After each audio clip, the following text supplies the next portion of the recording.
Ano ate? Ba't lagi mo inaaway si ano, grabe ba?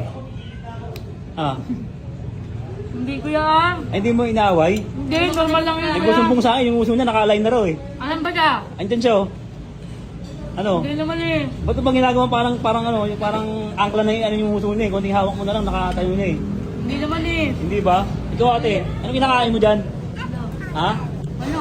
Ay, pwede sibukan mo ko sa face. Uy, ano sinusumbong mo? Naaway ako na lagi. Ano sinusumbong mo? Luto naman kanin. Kanin. Dapat po yung pagkain. Dayo ng kain? Wala kayong kain sa inyo? Wala kayong ulam? Ang sarap. Ito, inanam yung nguto ko kanina. Banti na tayo ah. Sarap. Kahit tayo tawin Wala mo ka na. Tawin mo yung kanin. Hindi mo. Ah! Bakit kita? Hindi masarap pa. Tayo isa, tayo. Ayan to ah. Kuya, Boundary! Boundary! Bawal dali, ayoko na, dito na ako. Boundary!